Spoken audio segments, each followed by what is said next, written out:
Hey everybody, welcome. Today we are looking at a one-to-one replica of the standard issue rifle of the Israeli Defense Force.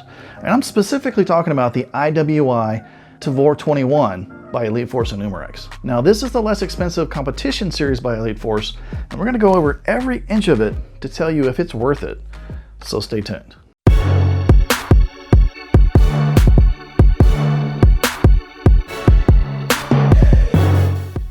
Hey everybody, welcome. If this is your first time here and you're interested in gear guides and gun reviews and gameplay and all sorts of other cool airsoft stuff, join the journey now by hitting that subscribe button and that notification bell so that you don't miss anything. Today we're looking at this one-to-one replica of the Israeli Bullpup designed Tavor 21, specifically Elite Force's Competition Series. And the real Tavor is built around a long stroke piston like the M1 Garand or the AK-47, so it's really meant to be simple, durable, reliable, and easy to maintain under adverse combat conditions. The Tavor comes in a lot of different variations, but this one is the standard TAR, which stands for Tavor Assault Rifle.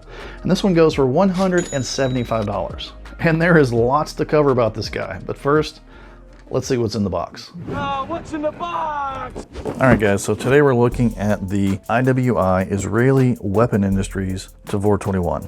And this is distributed by Elite Force and Umarex. It is part of their competition series and it retails for $175. All right, so let's see what we've got. All right, we've got some product information, more product information, registration, and the Tavor owner's manual. Overview of the gun, where and how to put your battery in, how to clean the gun, pretty standard stuff. Now inside the box, we have the gun itself. We've got the Competition Series Tavor 21. This is Desert Tan or Coyote Tan, whichever you prefer to call it. It does come with a battery, 8.4 volt NIM battery, standard wall charger. This is not a smart charger, so you probably want to invest in a smart charger. High capacity 300 round winding metal M4 style magazine. All right, let's get this guy out of here and have a closer look. So there you go, we got Tavor 21 Israeli Weapon Industries Limited. Got your Tavor icon right there. So there's your branding. And the Tavor is a bullpup design. And what that means is the gearbox and the magazine are located behind the pistol grip. And this does a couple of things. One, it shifts the weight into your shoulder pocket so you can really maneuver this gun around really well just using one hand. And because the gearbox is way back here where traditionally the buttstock would be, the barrel starts from back here. So it extends all the way through the entire length of the gun. So you can actually have a pretty long barrel on a pretty short gun. It's a lot of rattle and wobble to it. It looks like polymer, but it feels like ABS plastic. The battery itself goes up front in the handguard. You just press this button. Comes right off. You can see the battery compartment actually goes pretty far down in there towards the trigger. Pretty much any battery you want you can fit into that compartment. It's deceptively large. It has a very small rail section on top. Flip up sights, which are also plastic. This hole on the flip up sight is so incredibly small. It's really hard to see the tip of your sight picture right there. Kind of a design fail in my opinion, but I think this is just unique to the competition series. Really long trigger pull. Plastic fire selector, but it's nice and crisp and locks in. Pulling back the charging handle does reveal the rotary style hop up at the top of the mech box. Actually, correction, this is a dial style hop up. So it's a horizontal dial as opposed to a vertical one. And then this button right here releases it. Ambidextrous magazine release by virtue of it being right in the middle. Yeah, that's pretty much it. Let's go talk about this gun. All right guys, so if you're not familiar with the Bullpup design, the receiver, the bolt carrier, and the magazine are all behind the pistol grip.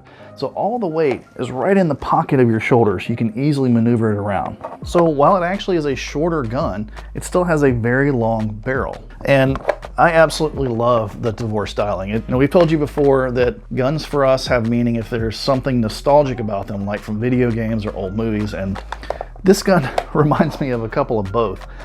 Number one, it reminds me of the Lambert carbine from the Battlefield 2142 series. And yeah, I know I'm dating myself, but if you know what I'm talking about, maybe you're dating yourself too. And as we mentioned, the Tavor comes in a lot of different varieties. This is the TAR, the standard TAR, but it comes in a C-TAR, which is a compact version for spec ops and commandos.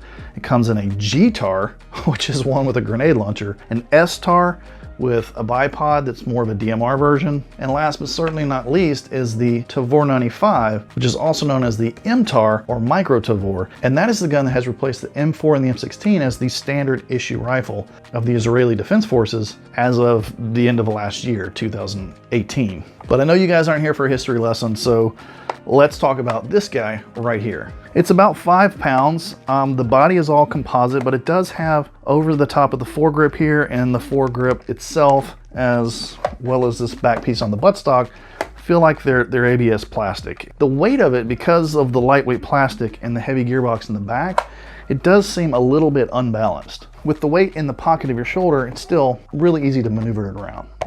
Up top, you've got a short plastic Picatinny rail piece. The aperture on these sights is really, really hard to see through. It's a really thick piece of plastic with a really tiny aperture.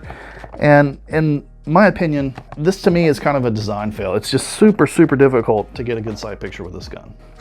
When you pull the charging handle back, it does reveal a rotary style hop up. Charging handle release is right here behind the mag. It does have ambidextrous magazine release by virtue of the fact that it's right in front. It does come with the standard metal 300 round high capacity magazine. You know, in fact, a lot of things on this gun rattle quite a bit, including some of the internal stuff. And it's definitely overall got quite a bit of a toy vibe going. But let's talk about what's on the inside. It does have a full metal gearbox, a full metal Tavor 21 upgradable gearbox with a quick change spring system. And in fact, it is a true quick change spring system. You get to it by removing this pin right here, and the buttstock just swivels down and gives you instant access to that quick change spring screw. You don't have to break open the gun. You don't have to take the gearbox out. It is a true instant access quick change spring system. Now, the battery itself goes in the foregrip. Has your standard small to me adapter, and it's got quite a bit of space down in there. The battery compartment goes all the way back to the front of the trigger, and you can fit pretty much any type of LiPo or standard NIM battery that you want in this compartment. All right, so that about covers it for this gun. But as with any review, the question we really want to answer is, how does this thing perform? So let's go check that out right now. The Tavor came in shooting really consistently at 340 feet per second with .20 gram BBs, with very little deviation, maybe 2 up or 2 down. And with an 11.1 LiPo battery, it shot a very respectable 19 rounds per second. And speaking of which, this gun does not come with a MOSFET, so if you want to run that 11.1 volt LiPo, you probably need to pick up a plug-and-play MOSFET. Target firing was very accurate, and the hop-up kept it on line at both 70 and 90 feet, with plenty to spare. But the trigger pull was extremely long and mushy. I had a really hard time finding the wall or the reset.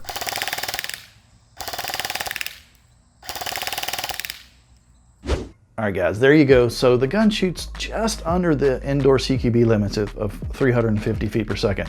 We tested it with .20 gram BBs, came in about 340 FPS, a very respectable about 20 rounds per second on an 11.1 LiPo. But as we mentioned in the shooting sequence, this gun does not come with a MOSFET. So if you want to run that 11.1 volt LiPo, you probably want to pick up one of those plug and play MOSFETs just to keep those trigger contacts safe. As far as shooting goes, it had perfectly good accuracy, plenty of distance, plenty of hop-up left, so you could probably run some heavier BBs or go a little bit extra distance. But it had a really, really long, spongy trigger pull that was just not very enjoyable to pull. Really long, slow to get your trigger reset back. You couldn't really tell where that trigger stop actually was. And the motor was really clunky and loud. I mean, it shook the entire gun as I was shooting it. With every revolution, it was clunk, clunk, clunk. And because with the Bullpup design, because it's right there by your ear, it's impossible to ignore how loud it was.